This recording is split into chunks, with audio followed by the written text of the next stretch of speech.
엄상익 변호사님의 글은 지극히 현실적인 사건들을 다루시지만 읽다 보면 천국과 영원을 생각하게 됩니다.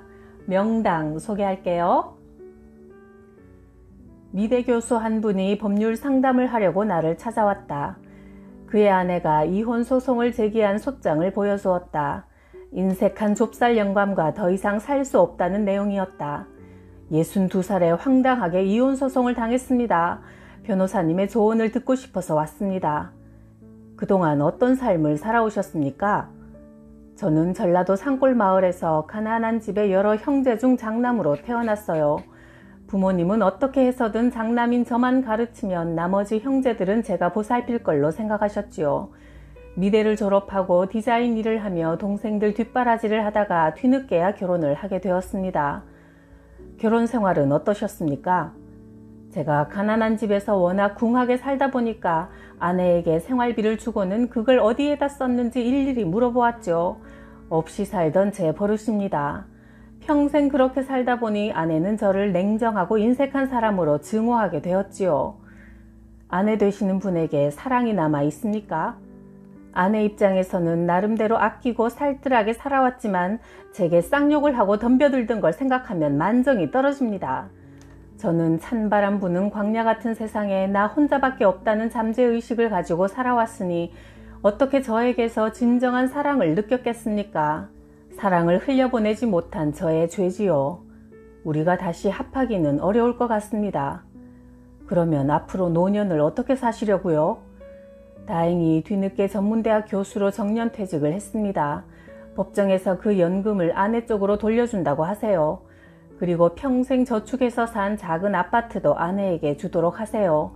저는 작은 새빵 하나 얻어서 혼자 그림을 그리다가 죽으려고 합니다. 나는 그의 말대로 처리해 주었다. 얼마 후 변두리에 있는 그의 새빵으로 가보았다.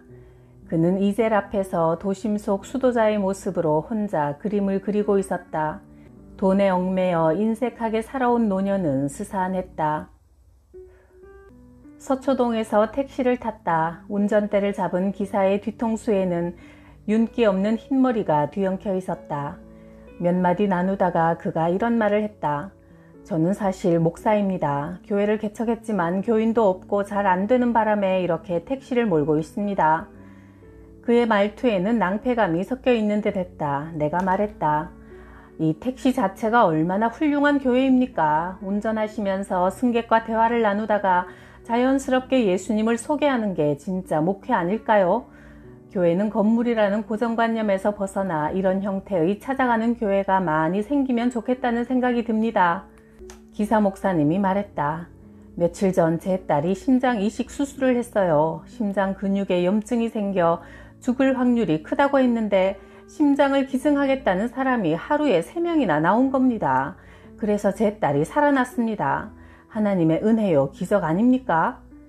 목사인 그는 자신의 체험을 아주 짧게 전했다. 나는 진짜 교회에서 좋은 설교를 들은 것 같았다. 은행에 수백억 예금이 들어있는 노인이 있었다. 그는 그 돈을 1원도 쓰지 않았다. 냉기 도는 방에서 냄비에 라면을 끓여 먹었다. 명절이 되어 은행 지점장이 선물로 보내는 조기나 갈비를 받고는 뛸 듯이 기뻐했다. 젊은 시절 막노동으로 출발했던 그 노인은 돈을 모으는 것만 알았지 쓰는 걸 배우지 못했다. 그는 6.25 전쟁 때 한강을 헤엄쳐서 건넜던 압구정 마을에 돌짝밭 몇만 평을 사두었는데 개발 시대에 그곳에 아파트가 들어서면서 값이 천정부지로 오른 것이다. 현대건설의 정주영 회장이 찾아와 땅을 팔라고 사정해서 땅을 팔았다. 그 다음에는 교통도 나쁘고 접근하기 힘든 서울의 외진 곳 대치동에 몇만 평 땅을 샀다. 어느새 대치동 땅도 금값이 되었다. 노인은 자신의 통장 속에 돈이 얼마나 있는지 헤아리기 힘들 정도였다. 어느 날 폐섬유증이 오자 그는 이렇게 절규했다. 내가 남보다 돈이 조금 많을 때는 시기와 질투를 받았지만 1000배 만배 부자가 되고부터는 모두 내 앞에서 머리를 숙이고 기가 죽었지. 돈은 인정받고 존경받는 힘이었어. 그래서 그 힘을 유지하기 위해 돈을 쓸 수가 없었어. 이렇게 죽으려니 너무 허망해. 가지고 있는 돈을 모두 불사지르거나 바다에 던져버리고 싶어. 돈에 속았어. 어느 날 병상에서 그는 TV를 보다가 불쌍한 사람들이 나오는 걸 보고 전 재산을 그 방송국에 기부했다. 수백억 현찰과 값비싼 땅이었다. 그의 돈으로 재단이 설립됐다. 그를 통해 노년의 돈이란 어떤 것인가 생각해 보았다. 자기가 땀 흘려 번 돈으로 쓰고 나누면서 모자람도 남음도 없이 살다 가는 게 가장 행복한 게 아닐까. 세상을 떠날 때는 바늘 하나도 지니고 가지 못한다. 나는 요즘 오랫동안 가지고 있던 변두리의 작은 땅을 처분했다. 그리고 나서 손자 손녀에게 가지고 싶은 건 다 말하라고 했다. 할아버지가 뭐든 해주겠다고 말이다. 친구들을 만나도 내가 기꺼이 밥을 산다. 그 훈훈하고 따뜻한 기분은 돈으로 비교할 수 없다. 땅 그 자체나 은행의 예금 잔고는 아무 의미가 없다. 내가 쓴 만큼 내 돈이다. 빈손으로 갈 인생, 가지고 있는 걸 써야 이익이라는 생각이 든다. 금곡 부근의 공동묘지에서 사는 70대 영감이 있다. 내 할아버지의 묘를 그가 만들어 주었기 때문에 50년간 알고 지내는 사이다.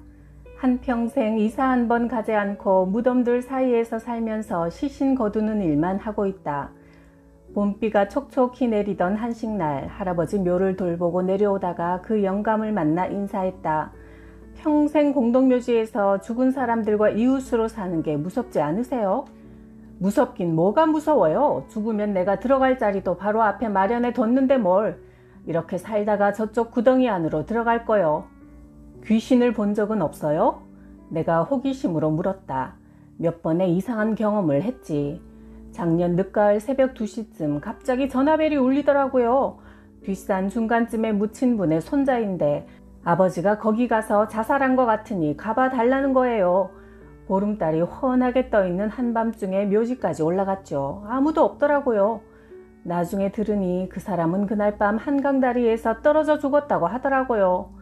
그리고 이런 일도 있었어요. 저기 저쪽 큰 소나무 아래 오래된 봉분 보이죠? 아랫마을 살던 부부가 묻혀있는 자리예요. 비 오는 날 그 옆을 지나서 뒤편 마을로 가고 있는데 오래전에 죽은 노인 부부가 봉분 위에 나란히 걸터앉아 발장난을 치면서 웃는 거예요. 예전에 가난할 때 누덕누덕 기워입던 배잠방이를 그대로 걸치고 있었죠. 내가 무심하게 말했어요. 아니 저 아래 땅속에 계셔야지 이렇게 올라와서 계시면 어떻게 합니까? 그랬더니 그 부부가 웃으면서 우리 아들이 오늘 온다고 해서 나와서 기다리는 거요 하더라고요.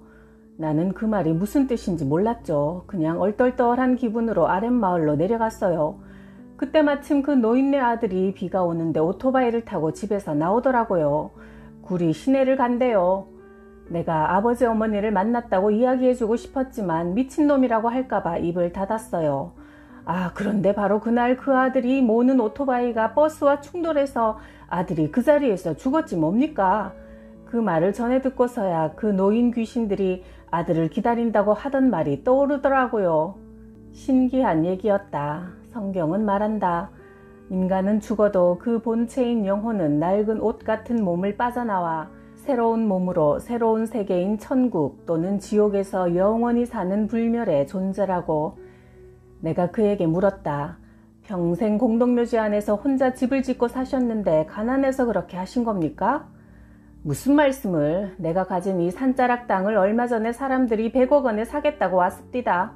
바로 아래까지 아파트가 들어설 거라고 하면서요. 그래도 안 팔았어요.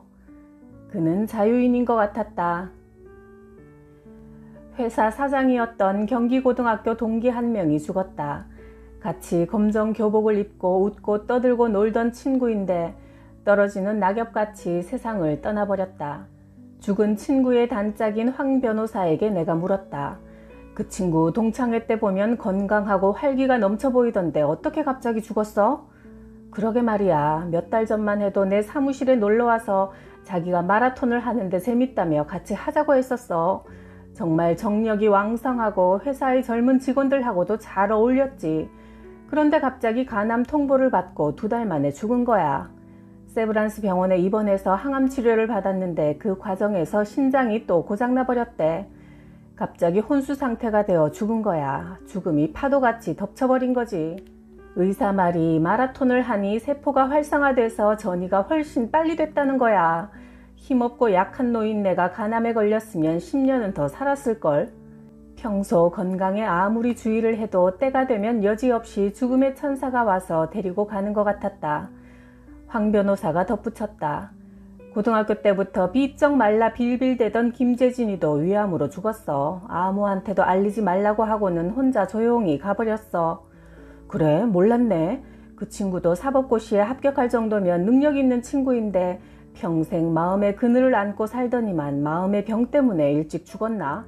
그 친구 아버지가 박정희 대통령 육사 동기라 그 백으로 지방에서 경기고등학교로 전학을 왔었지. 그 친구는 자기가 떳떳지 못한 방법으로 들어온 걸 알았기 때문에 늘 다른 아이들과 어울리지 않았어. 짝인 나만 알고 있었지. 70년을 살아보니 죽는 때도 개개인의 운명도 하나님이 유전자 속의 프로그램으로 설정해 놓은 것 같다.